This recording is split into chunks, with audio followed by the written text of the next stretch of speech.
Bismillah, wa salatu ala Rasulullah. Of course, today, inshallah, we're going to be talking about al-Jamal. And, of course, in the previous lecture, we went through the background of al-Jamal, which happens to be Maqtal Uthman. And if you haven't seen Maqtal Uthman, you really should check out Maqtal Uthman, because that's the whole context. And you're going to be lost when it comes to al-Jamal if you don't know what happened to Uthman. That's the first thing. Anyone here not watch? Sham, you watch it? Yeah. Are you sure? Okay. We can wait. We can wait for you to watch it right now. Okay. All right. So now, first of all, just some basic minor notes that I want to share. If you're ever going to be looking into al-Jamal, because it's one of those topics that's so controversial that you have multiple points of views. You have conflicting reports everywhere. So the first piece of advice is never stick to one basic primary source, right? Because it's just going to confuse you. Now, the thing is about al-Jamal.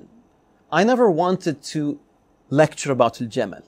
I never wanted to, but I need to, okay? Because al-Jamal has been abused as a polemical point against the Sahaba.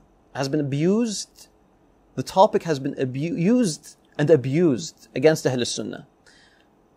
And subhanAllah, the people that are using it against Ahl Sunnah have absolutely no clue what happened in Jamal.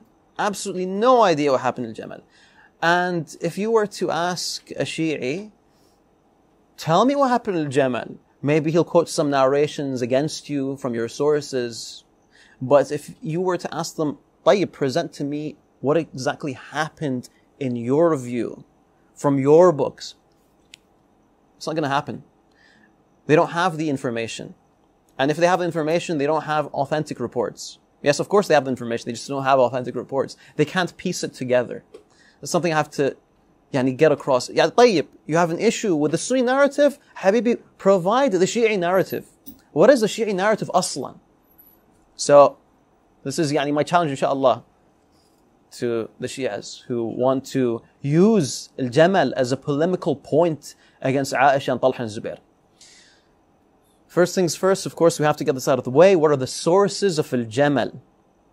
Ahl Sunnah often use the riwayah of Saif bin Umar al-Tamimi.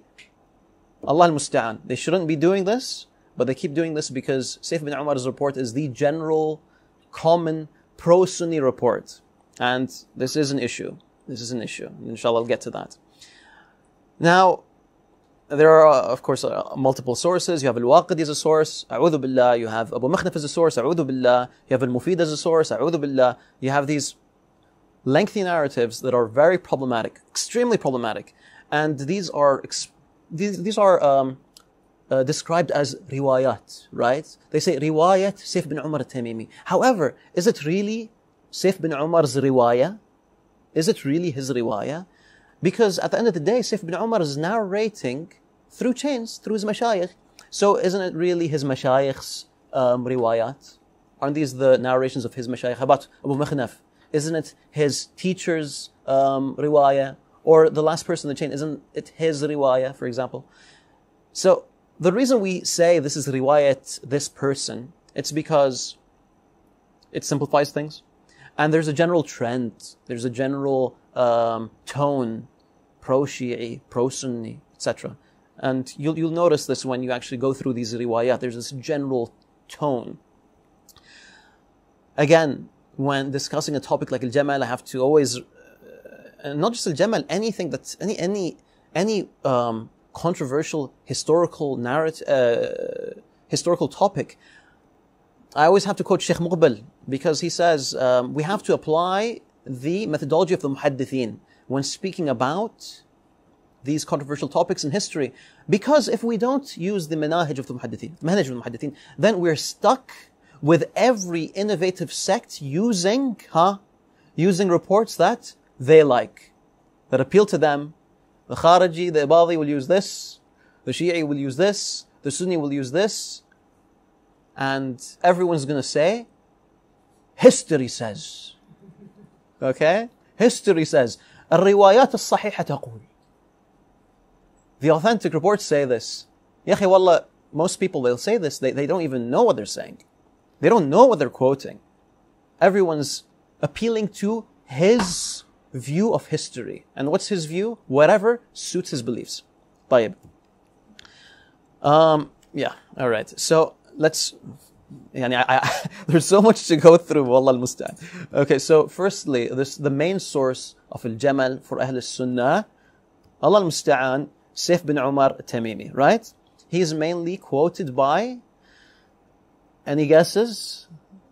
Aywa, mashallah alayk, al-Tabari. Okay, so, now, again, what's the main issue with Saif bin Umar? He's weakened by the scholars. That's the first issue. Second issue is his teachers are usually majhul. The narrations are disconnected. But Allah al-Musta'an. Now, what's really interesting about Saif bin Umar is he will say some things that are very anti-Sunni that no Sunni will accept. Okay? So, for example, Adi bin Hatim al-Ta'i, who's a loved Sahabi, is one of the instigators of the fitna. Now, no Sunni Sheikh will use this. Okay, this is the issue. If you're going to use Saif bin Umar Tamimi, use everything, yakhi. Don't pick and choose, don't cherry pick. If he's reliable for something, he can be unreliable for something else. طيب, هذا number one. Ammar bin Yasir is one of the killers of Uthman. Okay, according to Saif bin Umar Tamimi. No Sunni is going to use this. Right? So, if you're not going to... Okay, so there are, of course, some other matters which Mashaykh Ahl Sunnah often quote, and whenever you hear a lecture where a historian uses this or a sheikh uses this in a lecture, it's always, you keep this in mind, this is Saif bin Umar. Huh? So, like what? Abdullah bin Saba. Abdullah bin Saba did this, he did that, he caused the fitna, he killed Uthman, he made the issues in Jamel. It's all Saif bin Umar. Al-Qa'qa' bin Amr al-Tamimi. He's the one who he was trying to create peace between both camps. Saif bin Umar Tamimi. These are the two signs. Now, there's some other issues with Saif bin Umar's narrative. For example, there's some contradictions between what he says and what is historically accurate. So, for example, the time of the battle, the duration of the talks. There were talks between the Basris and the Kufins. And finally, the amount of people that were killed, Saif's numbers are quite exaggerated. Inshallah, we're going to get to that. Inshallah, I'm going to go into detail when we actually get to these events.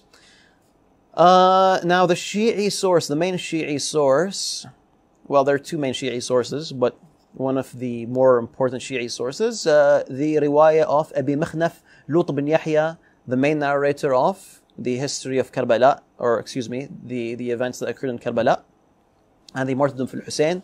Now, of course, we've lost this book. We've lost the book of Abu Mikhnaf, but it's been preserved. His narrative has been preserved by Ibn Abil Hadid al-Mu'tazili, the author of Sharh Nahj al-Balagha, and does a great job. Sharh Nahj al-Balagha is a great book for preserving historical reports. Honestly, it's a great book for preserving historical reports. However, there's an issue with Abu Mikhnaf's chains. And if Shi'is want to come and they want to use the narrative of Abu Mikhnaf as the reliable narrative, wallah, this could create some problems for everyone. And let me get to why. Of course, first of all, there's an issue with chains. There's an issue with Abu Mikhnaf's teachers and his teachers' teachers, and it's filled with anonymous and weak reports. There's a historical contradiction. Abu Mikhnaf's report describes Al-Hasan ibn Ali as a young child. Okay? And at the time he was almost 40? 30s. He was in his 30s, yes. He was in his mid-30s at the time. He has this really crazy false edition, inshallah, I'm going to get to when talking about the narration later on. He has this, in this one of his narrations, he says that Ali hated power. He didn't want the power. Of course, this conflicts with the Shi'i narrative because the Imam is supposed to have power. You can't back away from power. And he has a very, very strange report that no one would accept. And he basically says that Ali had an issue with Abu Musa al-Ash'ari, and we're going to get to why later. But basically, he sends a letter to Abu Musa al-Ash'ari, cursing him, okay, and saying, "Oh, you son of a tailor. Oh, you who bites his father's penis." Okay, so I don't think anyone's going to accept that as something that Ali would say. I know it's such a weird thing to say. And then you have a Shi'i leaning source. You have a Shi'i leaning source, which is the report of al-Waqidi. Now, al-Waqidi is technically a Sunni, but it's a very Shi'i leaning report. This report has been it's been preserved by al-Mufid in his book al-Jamal. Al-Mufid, of course, is a Shi'i scholar who passed away in the 5th century. Now, what's the strange thing is, al-Waqidi is a liar according to Ahl Sunnah. He's a liar according to al-Mufid himself. So again, he's not the best source for al-Jamal. Of course, there's an issue with the chains. He has some contradictions. For example, there's a soldier called Mu'adh bin Abdullah, and in one report, al-Waqidi says that he's with Ali. In one report, he says that he's with Aisha, Talha, and Zubair. Of course, this also shows that contradictions are not necessarily from the historians themselves, but rather from the narrations that they present. They're from their sheikhs and their sheikhs. He also has some strange things that he adds, like Zubair fled away during the battle. He fled after defeat, He fled after defeat. He also adds that Aisha admits to killing Uthman. Okay. So that's a very pro-Shi'i report, or pro-Shi'i narrative. And it's said that al-Waqidi is Shi'i. Wallahu a'lam. I believe it's Ibn Nadim who mentions this in Fahrist, if I'm not mistaken. He mentions that al-Waqidi is a Shi'i who's doing taqiyya. But Sunni scholars have never said this, so we take this with a grain of salt. However, al-Waqidi's reports are quite Shi'i leaning again. Al-Mufid has 2 books on al-Jamal. One is al-Kafi'ah fi ibtal Tawbat al-Khati'ah, and the second is al-Jamal, of course. Al-Jamal is quite a lengthy book. But again, the challenge is to produce a narrative, Ya Shia, produce a narrative where you gather the authentic reports of al-Jamal according to you, so that we can learn. So and then we can see how your narrations conflict with us. In reality, I strongly believe that it's not something that you can possibly do. So, we're almost getting to it, inshallah, guys. This background, I know, I'm sorry. What is the authentic source of al-Jamal? The authentic sources of al-Jamal? Mainly you have various narrations here and there, usually quite short. There is one lengthy report of al-Jamal, which is the report of Kulayb al-Jarmi, which is preserved in Musannaf ibn Abi Shayba, Tarikh al-Tabari, and Kitab al-Fawaid by Ibn al-Bakhtari. So here's a question for you guys. What do you think is the best book for al-Jamal? With Maqtal Uthman, do you remember what it was? Aywa, mashallah alayk, ya akhi. 2 out of 2 today, huh? So the best source for al-Jamal is, anyone? No.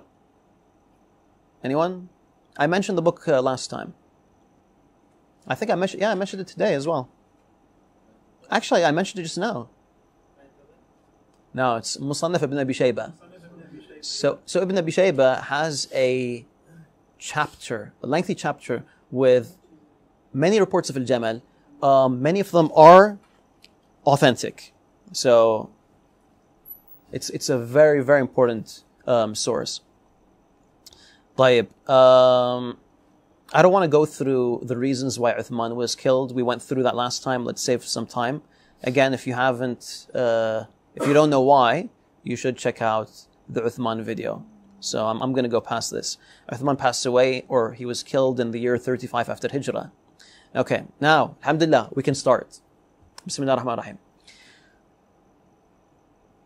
How did Ali receive the Pledge of Allegiance? When Uthman was killed, the people that killed Uthman wanted a Khalifa, wanted to put someone into power. So they went to multiple people. They didn't just go to Ali. They went to Ali, yes. And they went to Ibn Umar.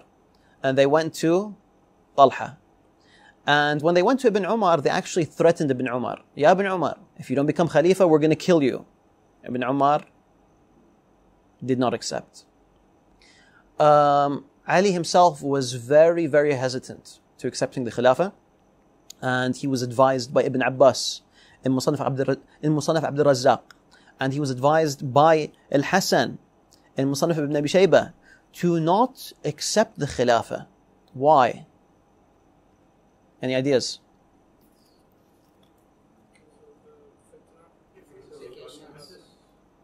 One more time? And one by one? They wanted Ali to... Yes. It would... A bit more details. Exactly. So Ali would be accused, or he would have to bear the responsibility for Uthman's death. Okay? This is Al-Hasan ibn Ali and Ibn Abbas, both advising Ali. And Ibn Sirin in Musannaf ibn Abi Shaybah says, Ali was not accused of killing Uthman until he accepted the bay'ah. When he accepted the bay'ah, there were some people who spread this rumor, and they accused Ali of being with those that killed Uthman. Any idea why? Well, it's because the people with Ali, his commanders, his generals, people that were high ranking around him, were some of the killers of Uthman. They put him into power, so that was the assumption. So basically what happens, let's fast forward a few months down the line. Aisha, Talha, Zubair, Aisha was actually in Mecca at the time. Talha and Zubair, they leave Medina. They head to Mecca, they meet up with Aisha, and they agree that we have to do something about this. We have to avenge Uthman. And they decide together to go to Basra. Now, on the way to Basra, there's a very, very, very important narration which is narrated by Imam Ahmad. When Aisha reaches Basra, on her way to Basra, she arrives at this water source called al-Hawab. And when she reaches the water source, she hears dogs barking. And she asks them, where are we? And they say, we're at al-Hawab. And then she says, I think we need to return back. And she quotes Rasulullah ﷺ, who said to her, who from among you, he says this to his wives, who from among you is going to be barked at by the dogs of Hawab? That's basically it. There's no more additions to that. So she felt that this has a negative implication. Now, there's an addition in Musnad al-Bazzar through the path of Asam bin Qudama from Ikrimah from Ibn Abbas, in which the Prophet ﷺ says, who from among you is going to be barked at by the dogs of Al-Hawab, and the men on her left and on her right are going to be slaughtered. So this report was graded as a munkar report by Abu Hatim al-Razi and his sons Ilal. And the reason is, Wallahu A'lam, is Asam bin Qudama isn't really the strongest narrator, especially from Ikrimah. Asam bin Qudama is a Kufi. Ikrimah is a major student of Ibn Abbas. Where are all the narrators from Ikrimah? How come Asam bin Qudama is the only person narrating this? This narration has an addition that was not in the original hadith of Qais bin Abi Hazm from Aisha and Musnad Ahmad. And that's why there was some doubts about this. So, where it gets really interesting is with Abu Mikhnaf. Because Abu Mikhnaf... okay. Alright. So Abu Mikhnaf has an interesting addition to this. An addition to the narration of Asam bin Qudama. He says, Asam bin Qudama narrates to me from Ikrimah, from Ibn Abbas, that Rasulullah ﷺ said, who from among you is going to be barked at by the dogs, and men from her left and on her right are going to be slaughtered, and all of them will be in hellfire.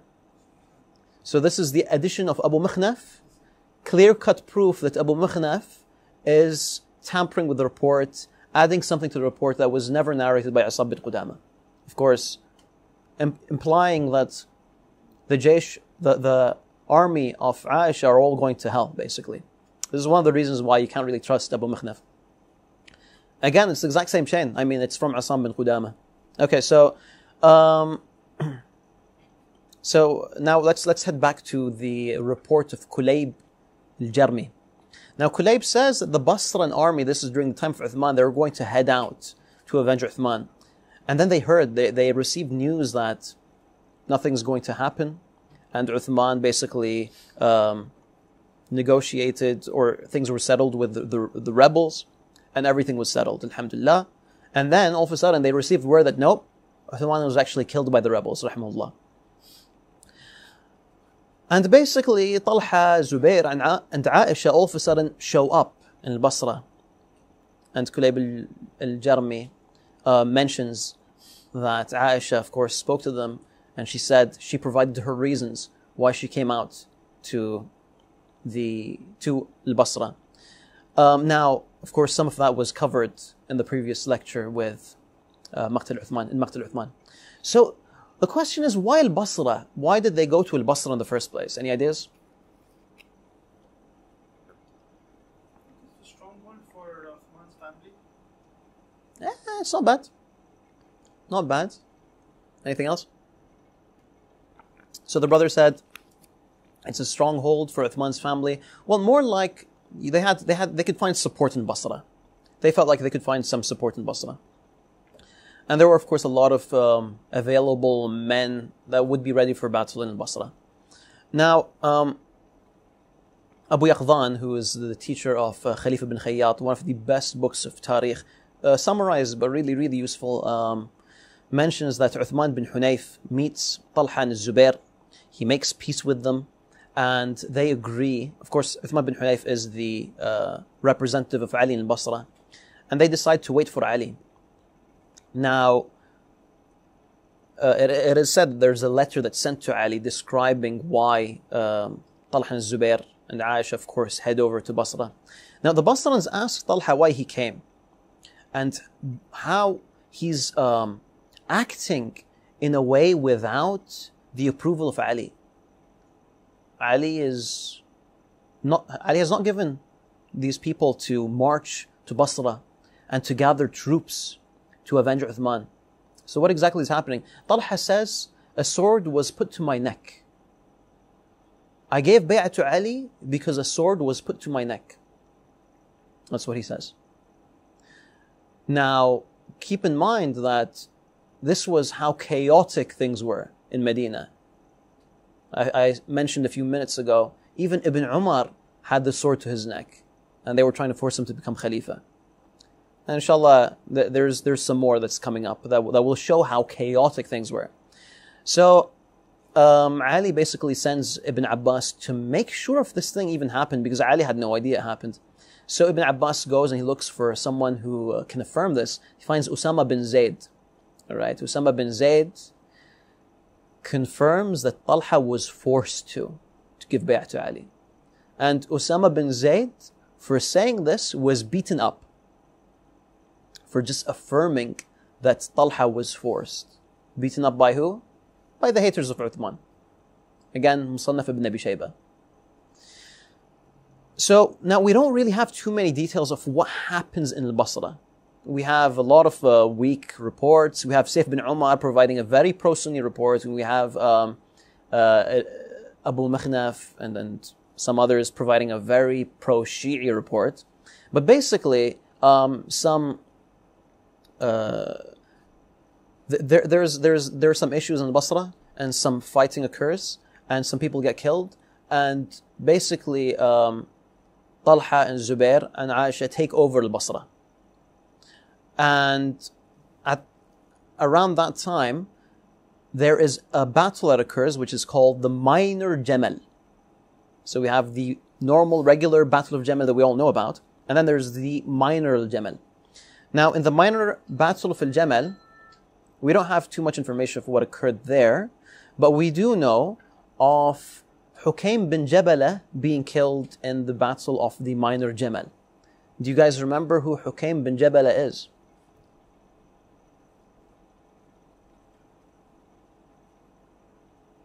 No idea?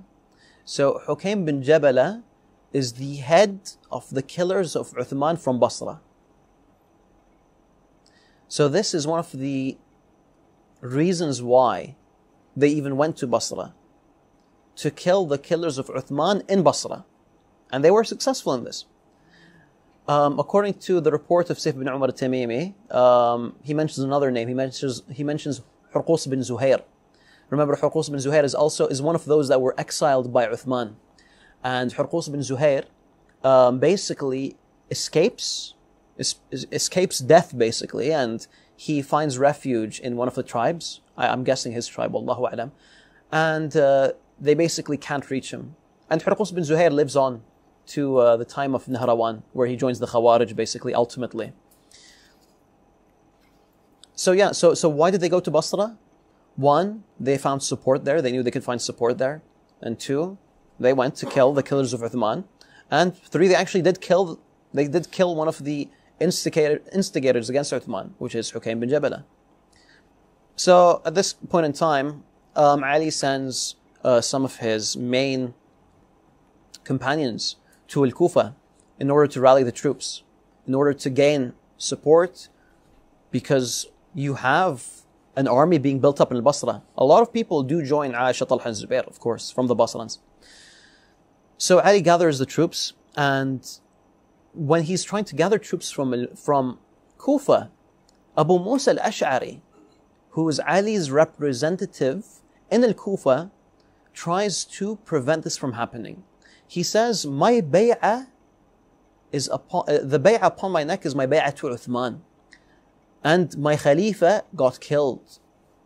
And we will fight, we will join this battle after you kill the killers of Uthman. And this is narrated by Tabari. Ammar and Al-Hasan ibn Ali, they, in a very, very famous hadith in Sahih al-Bukhari, they rally to gather some troops as well.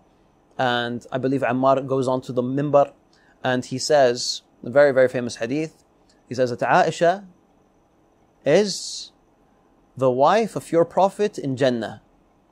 However, Allah wants to see, are you going to follow him or are you going to follow her? This is how Ammar saw it. And basically, you had a lot of people who joined Ali due to this. And Ali at that point in time enters Dhiqar, which is between Al-Basra and Kufa. Now, we have to go back to Kulayb al-Jarmi's rendition. MashaAllah, it's a good report, a couple of pages long, small font, so great information. Now, Kulayb says that he actually meets Ali ibn Abi Talib. He actually meets them both. He meets first of all, he meets the Aisha, Talha and Zubair, and then he meets Ali ibn Abi Talib. And Ali gives him some letters. He asks him, are you the Sayyid of your qawm? Are you the leader of your tribe? And he says, no, I'm not. There are some people that are more higher than me in rank, but I am someone who's accepted from amongst my people. So Ali asks him to send some letters to the tribe of Bani Rasib and the tribe of Bani Qudama. And Kulayb al-Jarmi accepts. And before he does this, he asks Ali, how do you feel about Uthman? Now, before Ali was even able to answer, his people started to curse Uthman. And Kulayb says, I could see in Ali's face that he hated this. And Ali, on the other hand, he would praise Uthman when this happened. Which also suggests something. It shows that Ali doesn't really have complete control over everything that's happening.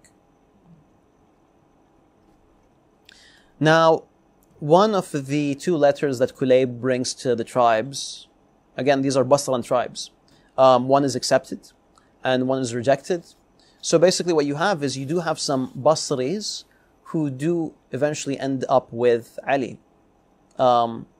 So the army of Talha and Zubair are completely Basri, while the army of Ali is a mix, mainly of Kufans, but you do have some Basris as well.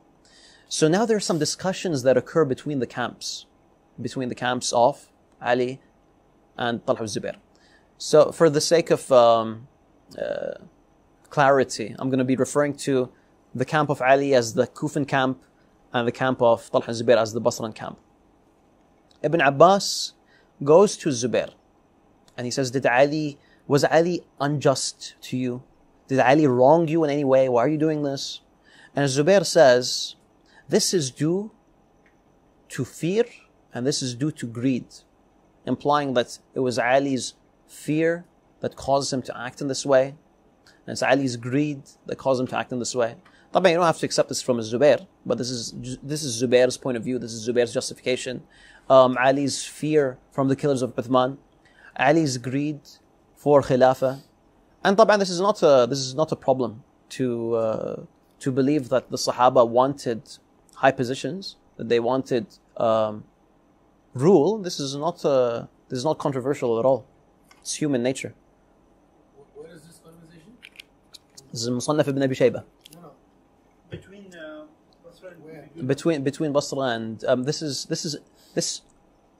I think this is in al-Zabuq, if I'm not mistaken, which is closer to al-Basra.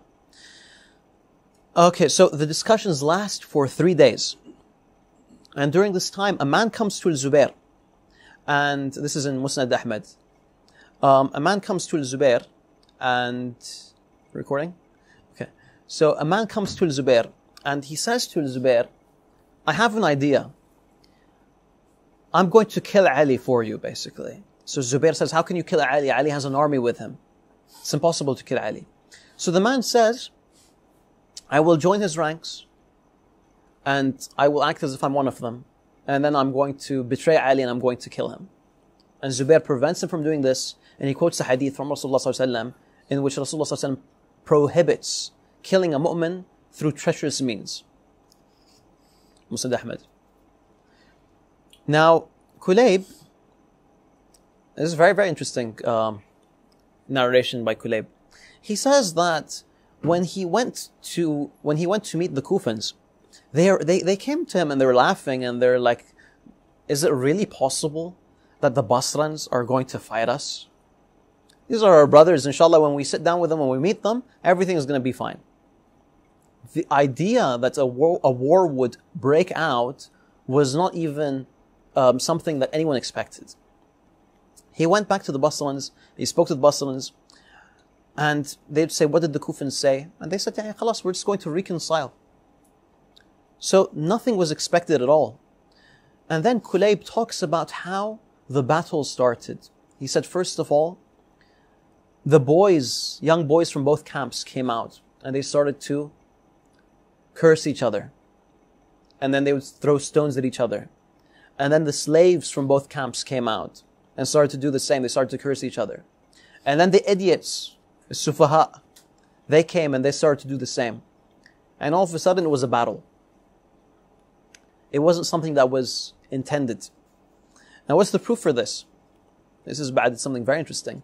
Zayd bin Wahab, who was with Ali, he says, the Basrans started the battle.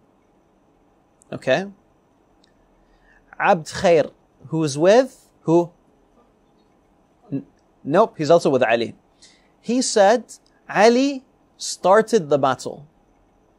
You have two different people, both with Ali, contradicting each other in regards to who started the battle.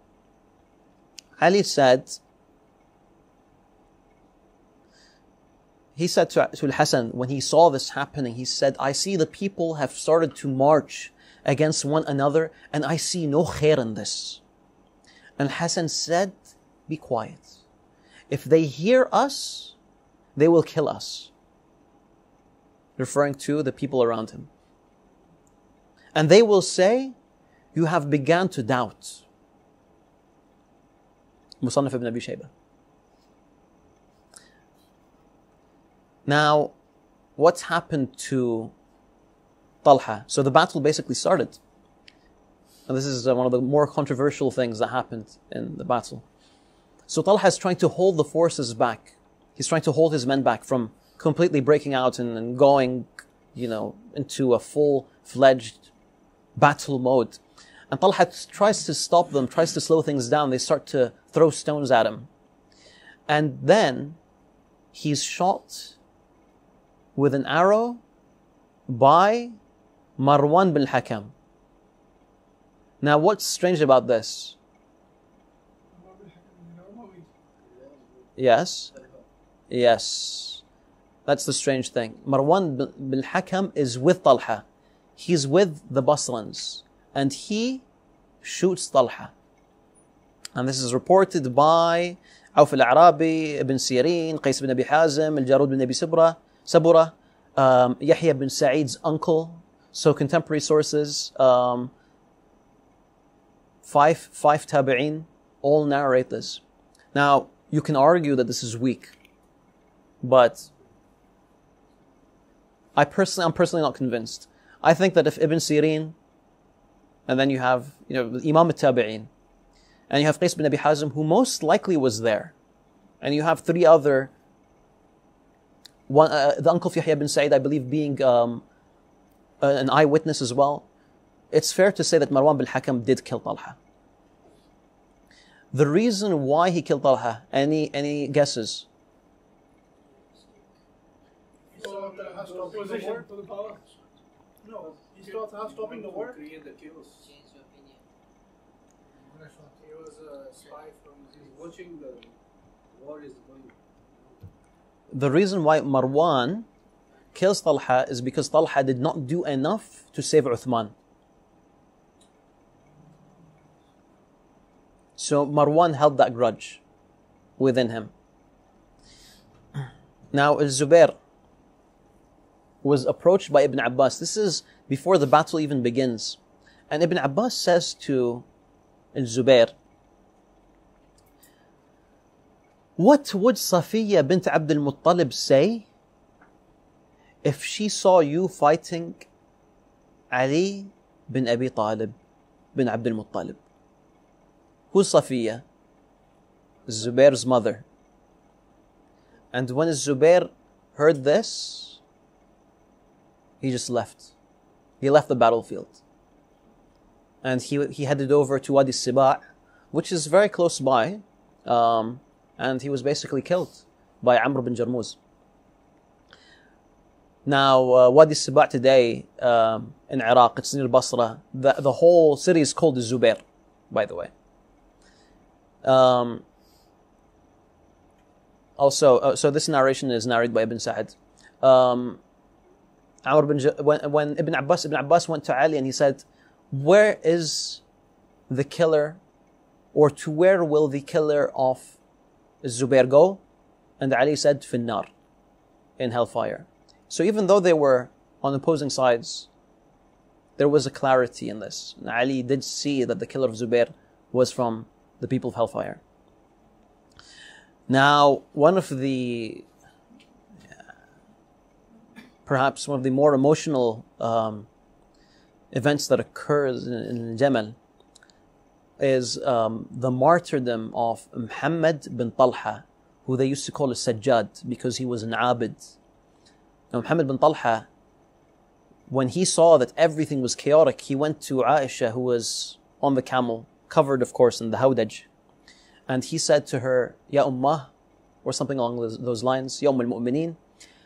And she said to him, "Be like the best of the two sons of Adam."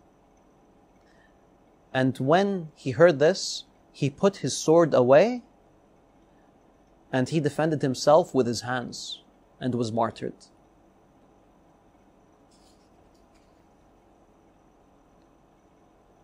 The report in Tabari mentions that Aisha's hawdaj was filled with arrows, spears, and Muhammad bin Abi Bakr and Ammar bin Yasir, they finally got to al-Jamal, they got to the actual camel and they cut off its legs.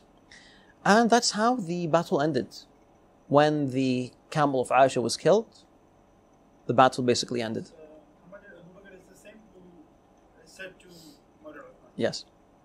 Why did he attack the camel? So they attacked the camel basically to end the battle. Sign of victory.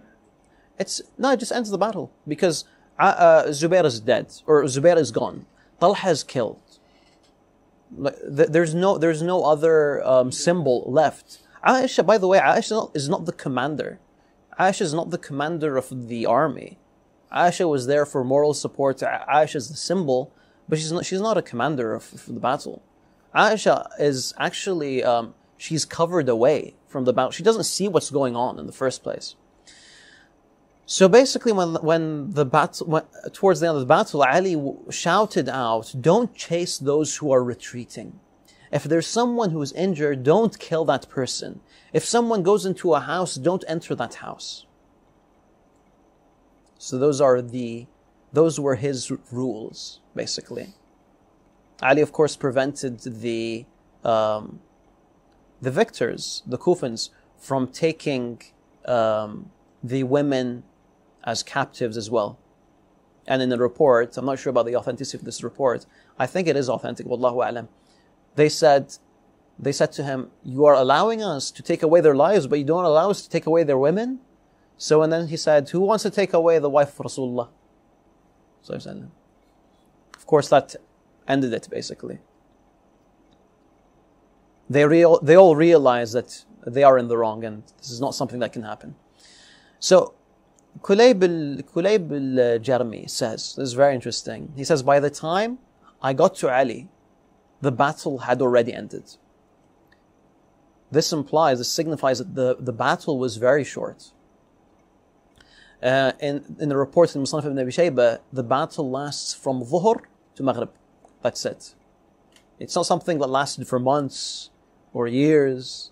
It was a few hours long, the whole battle. The number of Basriyin that were killed, any ideas? 50. 2,500. But you know, that's it's nice that you had small numbers in mind, because some reports say 20,000, 30,000. So yeah, the most authentic report says 2,500. Saif bin Umar al-Tamimi says 10,000. What were the numbers? Yeah, good question. Inshallah, I'll get to that. And do remind me if I forget. Also, some things that I forgot to mention. Saif bin Umar al-Tamimi says that the negotiations between the Kufans and the Basrans lasted for a day. In reality, they lasted for 3 days. Saif bin Umar al-Tamimi says the battle started at night. The battle started at Dhuhr. Shukran. What about a report that says someone shot an arrow in the night? That's not... There's nothing about the night. All that night stuff, that's all Abdullah bin Saba stuff. So forget about that. This thing happened during the day. So, quick analysis. Why did the Kufins win? Because you were saying that I think the leaders, the figureheads were... MashaAllah, ya 3 out of 3 today, yani. Okay. So the leaders, the general Talha, by the way, he's running the cavalry. Okay, he's leading the cavalry. He gets killed. Zubair leaves the battle immediately. There are no leaders. Well, there are leaders, but the two main leaders are basically dead. And was Ibn Abbas neutral or he was pro? La, he was with Ali. Ibn Abbas was with Ali. Was he in the battle? Yes. Okay. So some other things. Now it seems like in one report in Musnad ibn Abi Shaybah, it implies that the Basrans were reassured and they expected it less to happen. There was a bay'ah, there was an agreement, there was general peace. No one's prepared for war, so that's another reason why things ended so quickly. And there seems to be another reason, and I haven't seen anyone argue this, but it seems like the Basrans were smaller in number. According to Al-Haytham bin Adi, now Al-Haytham bin Adi is a terrible source, by the way, but it seems like he got it right when it came to the numbers of men on both sides. He argues 12,000 for the Kufans and 8,000 for the Basrans. So 50% more. Now the reason I believe this is because you have some reports one in Nisab al-Ashraf, the other I believe in Tarikh Tabari, from Muhammad bin Hanafiya, the son of Ali, which state in the narration in Nisab al-Ashraf, it states that the Kufins were 12,000. So Al-Haytham bin Adi was correct in one number. I do believe that that means that he was most likely correct in the other number, meaning the Basrans were 4,000 less. And also keep in mind that the army of Ali had Kufins and Basrans, while the Basran army was just Basrans. So it's logical that they'd have a larger number. We're almost done, guys. Reactions. What were the reactions of those that took part in the battle? Zayd bin Suhan. Does this name ring a bell? Zayd bin Suhan was one of those that was exiled by Uthman. Now Zayd bin Suhan is on his deathbed and they said, Abshir ya Aba Salman, al-Jannah. Glad tidings ya Aba Salman, the Jannah, inshallah, is where you're going to go. And he says, we don't know. We don't know. We came to a land, we killed the Amir, and it would have been best if we just were patient when we were pressed. This is in Tabaqat ibn Sa'ad.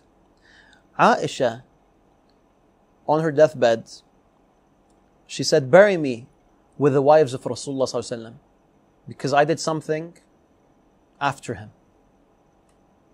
implying her participation in this fitna. Ali bin Abi Talib used to say, I wish I died before this by 20 pilgrimages. Ali bin Abi Talib was approached by Imran bin Talha, the son of Talha. And Ali said, Insha'Allah, me and your father are from those that Allah said about them, وَنَزَعْنَا مَا فِي صُدُورِهِمْ مِنْ غِلٍّ إِخْوَانًا عَلَى سُرُرٍ مُتَقَابِلِينَ. And we will remove from their chests any bitterness, brothers facing each other upon thrones. When he said this, a man from Hamdan said, Allah is more fair than to do this, than to put both of you in Jannah. And Ali said, then who is it about? Who are these verses about if it's not about me and Talha?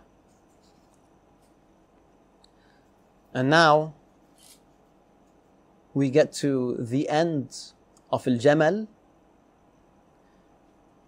And the most ironic thing in al-Jamal and the whole scenario and all the events, which is, in my opinion, one of the main characters of al-Jamal that I didn't bring up yet. Any ideas who I'm referring to?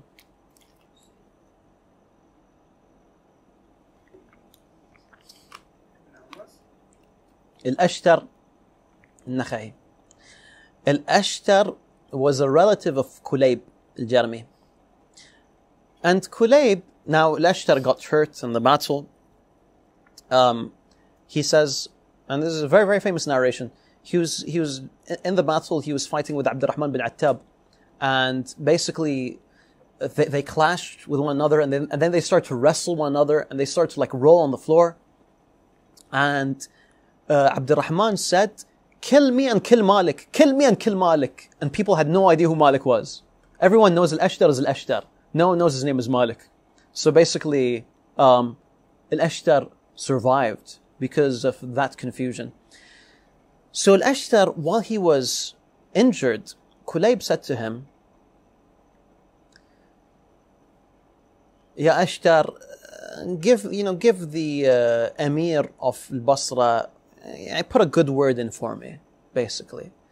And then Ashtar said, when the Emir of Basra sees you, don't worry about it. Your matters will be fine.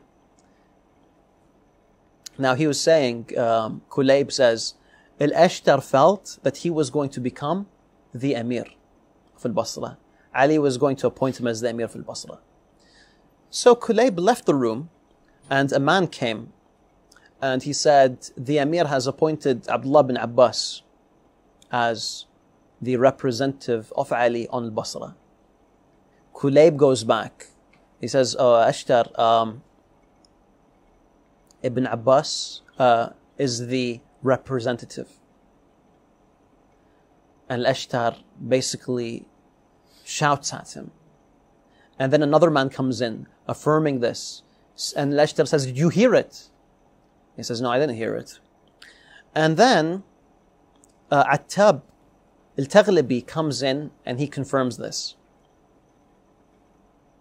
And Ashtar says, on al-Yaman, Ubaydullah bin Abbas. On Hijaz, Uthman bin Abbas. On Basra, Abdullah bin Abbas. On Kufa, Ali. Why did we kill the Sheikh in Medina?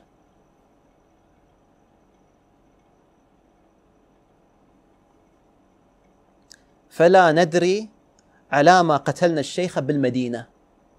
We don't know why we killed the Sheikh in Medina, if this is how it's going to be.